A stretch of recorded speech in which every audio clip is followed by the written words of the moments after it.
Hey guys, Tony, KD8RTT. Today we're going to do a video review on this power bank.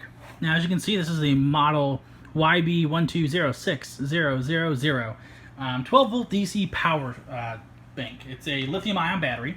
I actually purchased it from Amazon, where it is marketed as, or it's sold by, I guess, Talentcell. And it says it's a 6,000 milliamp hour battery marketed towards LED strip lights and security cameras, basically. Interestingly, a lot of the reviews, which were quite favorable, almost 5 stars for 80 reviews, a lot of people use them for telescopes as amateur astronomers. So I saw this, thought it was a neat form factor, nice price, it's only $30 shipped with Prime, and picked it up. So I bought it originally for my FT817, kinda to use as a portable battery for soda activations and that sort of thing, and also for vacations where I wanted to bring something on a plane that I was fairly confident wouldn't be confiscated. I've heard lots of people sealed lead acid batteries having them taken away, even though they're technically allowed on airliners. Often TSA, I guess, doesn't understand or doesn't care and takes them anyways. So I didn't want to use sealed lead acid, even though I have some of those batteries. Also, there's other battery chemistries, lithium polymer, for instance, which are quite light. Didn't get that because it's a little bit more expensive. You have to buy a better charger that's more expensive. Also, I think they're more likely to be confiscated because they look kind of sketchy.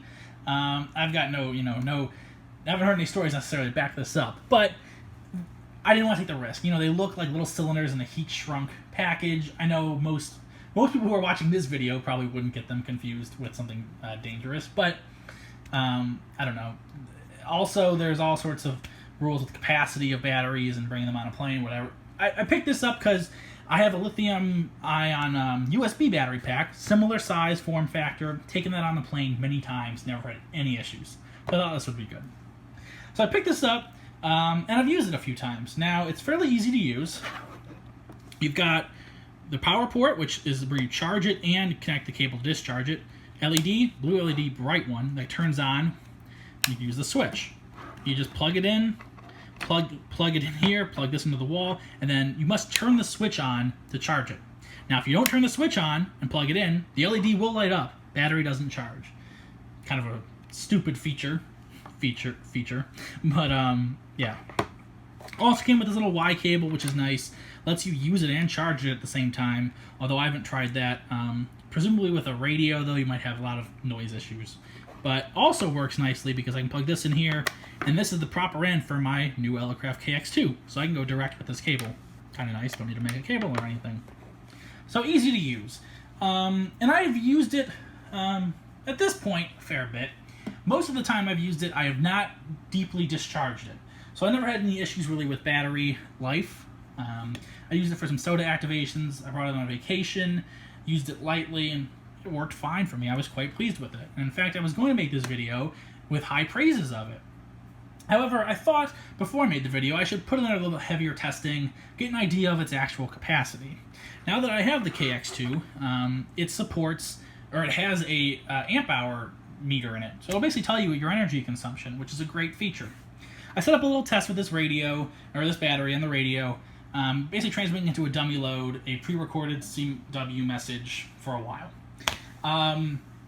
And what I found was, after about 1.5 amp hours, the radio, which also has a built-in voltage meter, mind you, showed about a 10.1 volt battery charge on key down. So again, 10.1 volts is what the battery was reading under load, and it had only consumed around 1.5 amp hours. Now this was concerning to me, as the radio is rated at 6,000 milliamp hours, and at that 10.1 volts, the KX2 will automatically turn its power down to 5 watts. So I don't remember exactly when it turned down to 5 watts. I wasn't paying that close of attention. So I don't know exactly where this kind of loses its complete use for me. But regardless, taking a look, I actually opened this up, and I'll put a picture on the screen here of what I saw. It uses 6 lithium-ion cells. Now they are the common, what are they? The 18650 lithium-ion cells. They're very common. They're 3.7 volt cells. I think they're rated individually at 2600 milliamp hours. I got the data sheet up. 2100 milliamp hours, or 22. So they say nominals, 2200 milliamp hours each. And there's 6 of them in here. So you would think that you'd get 4400 milliamp hours. Now, of course, that value of capacity is dependent on how you discharge them. The higher the rate you discharge them, the lower the capacity. So I looked at the data sheet of not these specific cells as per their manufacturer, but for the standard 18650 made by Tenergy, which is a reputable company. Here's the chart, I'll put it on the screen, of the discharge versus voltage. Now this is for individual cells.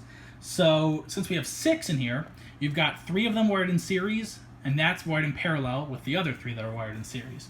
So you can essentially multiply all these values by 3 to kind of see what we're looking at in terms of voltage. And what you see is, what you'll basically see, if you multiply these by 3, 10.1 volts is around 3.36-ish volts per cell. And what that, if you look at this chart, now there's different lines for different discharge rates. In our case, we were around, I'll say around an amp on average, because of the way I set up the test. Not perfectly an amp, but on average about an amp. If you look at this chart, it shows different numbers next to C. Now C is capacity. In this case, these are 2200 milliamp hour cells, and so 1C is 2.2 amps. So in our case, let's look at 0.5C, which is the red traced. So that would put us around 1.1 amps current draw, probably fairly close to reality. In any case, at 3.36 volts, you'll see that this battery is almost dead, like less than 10% left, pretty dead. Now, the KX2 showed around 1.5 amp hours. I'll even give it, I don't remember specifically again, but I'll give it the benefit of as high as 1.7 amp hours, but I don't think it was quite that high. That is nowhere near the 6,000 milliamp hours that this pack is rated for. Moreover, this thing says 6,000 milliamp hours, but the battery, if you look at the capacity of the cells on their own as they're designed, that's only 4,400 milliamp hours. So off the bat, the marketing is BS. They're advertising this as a bigger battery than it is. Even at that fact, I got much less than they were rated for. Now, of course, I don't expect to get exactly 2,200, or I guess 4,400, but I'm not pleased with how far off this is, to be frank. Now, the cells, if we'll take a look at the picture again, they show they were manufactured in 2016. They appear to be new cells. They are not the Tenergy cells, at least they're not they're not branded that way from what I can tell. The Tenergy cells typically say Tenergy, so my conclusion here is they're just crappy cells. So overall, this is where I'm at, without going too much more technical babble on it. The battery isn't what it says it is. It says it's a 6,000 milliamp hour battery for $30. It's not anywhere near that capacity. And they're lying to you straight out. And that bothers me most, is that they're straight out lying to you in terms of capacity. Moreover, you're not getting anywhere near what the capacity should be. Who knows what that's exactly from? Is it from some of the circuitry in here, some of the protection stuff? It's not efficient. The cells are just garbage. I don't know. But that's kind of my review of it. I really liked it at first. Before I put it under heavy use, it seemed to be good. It is a little cheap feeling. I opened it up, and it's fairly simple inside. There's a little charging board on the bottom of the cells. You got the cells. You got the switch in the port with a little LED. There's some bare wire around there. I didn't really play into what was connected to what. I don't like that, to be honest. But other than that, it seems decent. And it seems to work at first glance. But the capacity is just nowhere near what it says. So, thumbs down to that. I don't really recommend it. I guess if you're in a situation where, you need to buy something from Amazon or whatever, this could be a decent option in that it does work for a bit, and the form factor and that sort of thing does lend well to portable ham radio operations, but it simply does not perform up to expectations or certainly its own marketing. So again, if you want to check, I'm not, like I said, I wouldn't recommend buying this. I'll put the link down below. You can check for yourselves.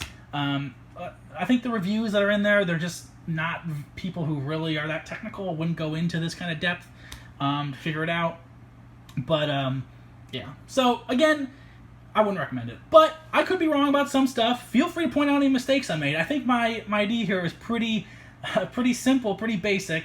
I just ran the radio, and I believe the radio's meter in terms of current consumption. I was fairly careful with resetting the meter right when I turned it on after the battery was freshly charged and all that. But yeah, so all right, I'll leave the video at that.